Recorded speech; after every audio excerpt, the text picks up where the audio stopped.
Hi guys. Oh my god, we froze. Okay.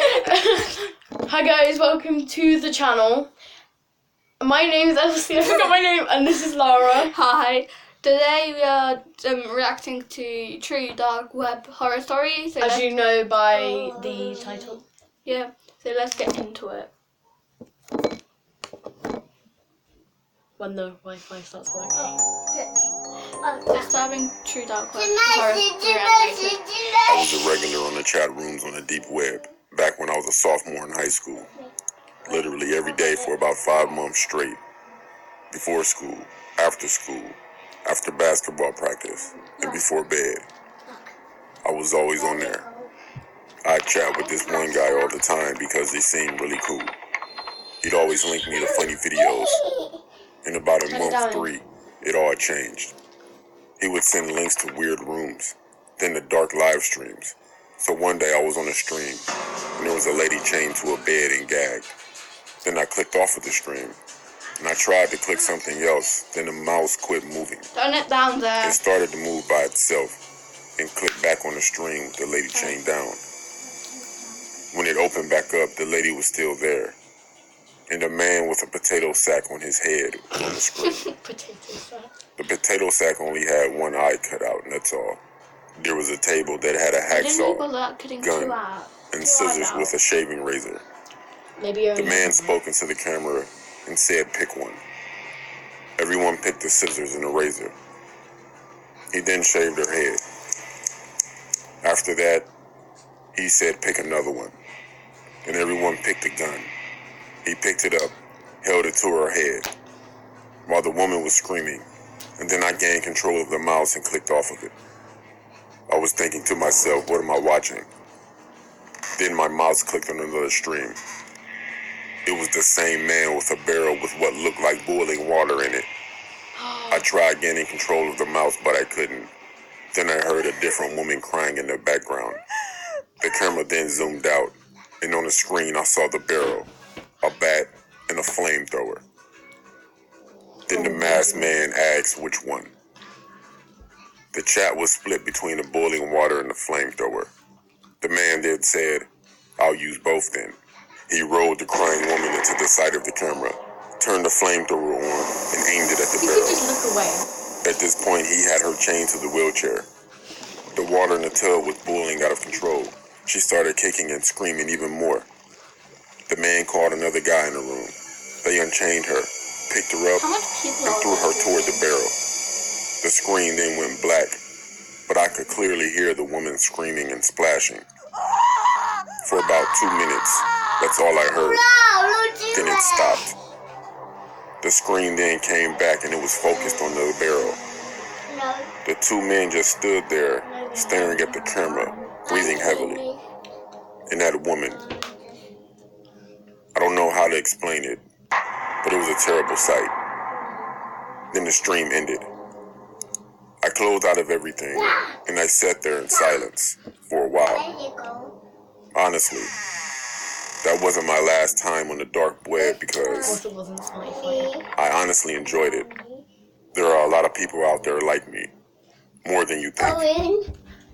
Be careful about going on the deep or the dark web.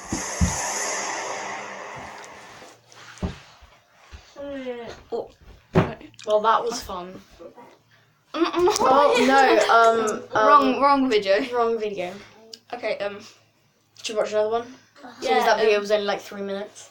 yeah, should we give our opinions? Yes. Right, well, I think that you could have just unplugged the computer from the wall. I mean, the mouse doesn't really matter. I wouldn't be able to watch that. Real or fake? On a scale of 1 to 10, how real do you think it is? I think it might be real because I heard of the dark web. Obviously, yeah, that's real. I'd give it a 6 being real out of 10. What's this? What's this? I think a 5. Yeah. Okay, so we're going to get the next video. Laura. The true hide and seek. Okay, now we're watching We're reacting to the true hide and seek one. True Hide and Seek in the A cemetery. horror story animated. Why would you even do that? Oh my gosh, my battery is low. Okay, Isn't that great? yeah, that's the best. Wonderful. Okay, let's go. Get everything you think you know about mobile games because one of the most ambitious and ultimate RPG games of 2019 has just been released. We introduce you to Raid: Shadow Legends. Raid has all the features you'd expect from a brand new RPG title.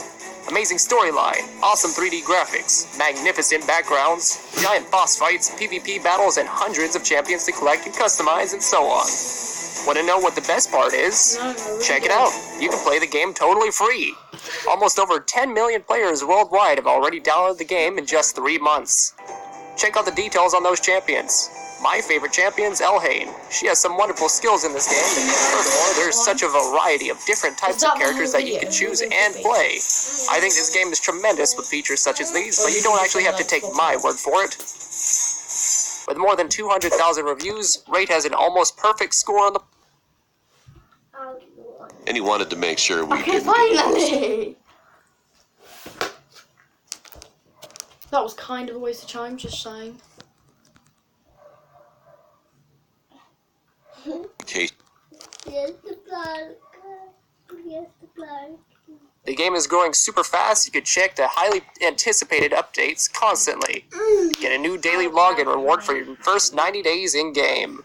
Go to the following video description, click on the special links, and you'll get 50,000 silver and a free epic champion to But we're help not you going to begin do your that. new journey. Finally! Like a movie view. I was in my early teenage years during this time. I like how they My family and I went on vacation in a village which had a forest rumored to be haunted. There was a cemetery in the forest. It was a little far away from the village, near a lake. We weren't actually supposed to go to that forest, but my cousins thought it would be fun to play hide and seek at night. We were given some rules. We weren't allowed to take our phones or flashlights with us. As planned, we all met in front of our farmhouse at midnight. Me and my younger sister, who was 7 years old at that time, were the youngest out of everyone. So my older cousin decided to help us hide. He was 22 at that time, and he wanted to make sure we didn't get lost. After we chose who was going to be the seeker, we parted ways, trying to find the best hiding spot. My older cousin just wanted to win, so he took us to the cemetery. He said, "She'll obviously be too afraid to enter the cemetery. I think this will be a best hiding spot for us." She can get lost. Although my younger sister kept telling us not to go there, we shut her off, telling her she Okay, was just a yeah, kid shut and up. would make You're us never get caught. right. You're small. Listen to her. To this day, We're smart, we're in the we wish cemetery. we would have listened to her. It was getting darker. It was almost 2 a.m. Then all of a sudden, the cemetery lights went out. My sister's hand tightened around my hand. Sorry, how did they know if My it was 2 cousin a.m. was if they obviously took their scared phones? too. Yeah. We could only hear the sound of wind and stray dogs barking at the backside of the cemetery. But then, we heard digging noises. When it passed by, I still remember that horrifying sound. At a distance, we could see an old man with ruffled hair and dirty clothes, digging a grave with his bare hands. He was making hissing noises while he dug. All of us stood there frozen. We didn't know if we should scream or run away. My cousin held our hands and started to slowly lead us to the entrance, trying not to make any noise. He whispered, "We have to get out of here." My sister was almost on the verge of crying. But to ruin everything, I stepped on a broken branch, making a loud noise. why is that me? The stranger shot up his head toward our direction, and his lips curved in a creepy smile. I'll run. "Run!" my cousin yelled, quickly picking up my sister and running away as I followed closely behind them. Thankfully, the man was weak and couldn't run any faster. He stopped at the middle of the cemetery staring at us with his hazel eyes. A few days later, we found out that the man had been caught by the police. He was a criminal who dug up dead bodies, Yeah, I heard none of stored that. drugs in them, and Look. Let me do one. a few days later, we found out that the man had been caught by the police. He was a criminal who dug up dead bodies, stored drugs in them, and sent them off to other nations to sell drugs. I got a good idea. He was caught once but successfully escaped. No. If he wasn't so old and No, weak, Indy, don't. I'm afraid that we might have ended up being a couple of dead bodies too. Should we watch one more? Yeah, one more. Online dating gone wrong. This one or this one? Online dating gone wrong. Yeah. How about the one? Okay. Well, what's the We'll just like skip the ad. hate ads? Okay, we skip We're that. back. Almost kidnapped. When I was 18, I only just recently got out of a relationship with a significant other, and I wanted to see other people. I took up online dating on this app that I don't want to name. I never told my parents about my previous relationship, or the guys that I talked to online, so they know nothing about this story. But I still need to tell them one day. Anyway, within a short period of time, I received lots of messages from guys. Most of them were perverts, or just didn't catch my attention, until a cute guy messaged me. I forgot his name, so we'll just call him Justin.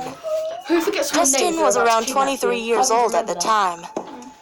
When he messaged me, he told me how attractive I was and showered me with affection and romantic text messages. I was naive at the time, so I was awed and blushed when he told me all that. We started to get to know each other. He was living in Canada, and I was a Polish girl living in the United States. Indy. We had a few hobbies in common, and we both went to college. I was studying to be a police officer to get an associate's degree, and he was going to university to get a bachelor's degree. Then, eventually, his messages started to make me uncomfortable. He said that he preferred white girls over Asian girls, and that he always wanted to have sex with a white girl. He asked me if I was still a virgin, and even though I felt uncomfortable, I said yes.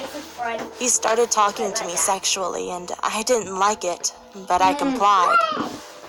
Then he asked me if I could visit him sometime in Canada, even though I just met him a couple days ago. Living with my parents in a strict Polish household, I told him that I couldn't because of that. He then argued that I was an adult and I could make my own decisions, which was true, but as a Polish person, you still have to listen to your parents even though you're an adult. Of course, I did tell him that I lived in the United States, but I didn't tell him exactly where I live. He then asked me if I lived in XYZ town in XYZ state. I was shocked when he asked this because I never told him exactly where I lived, and on my profile, I did not give out my location, so I have no idea how he found out about that. I lied to him and said that I didn't, but he said I was lying, and I confessed. Then he asked me for my address, but I refused to give it to him. He got angry and said that everyone gave their address out, which of course I knew wasn't true. I then blocked him, but the story doesn't end there. A few weeks later, I heard that in my neighborhood, there was a break-in. 2 men broke into a house, but they didn't steal anything. Instead, they might have been looking for someone. My heart jumped when I heard this. Justin was looking for me. A couple houses later, and they gave up. I waited a while later, and I have not heard about anything like this again. I dread to think what might have happened if Justin found the right house in my neighborhood and kidnapped me. Okay. So that's all for today, I guess. Hope you guys enjoyed this video. If you did, subscribe, And give a like. comment for a part 2, which we'll probably be making anyway. Bye. Yeah, bye. Let me do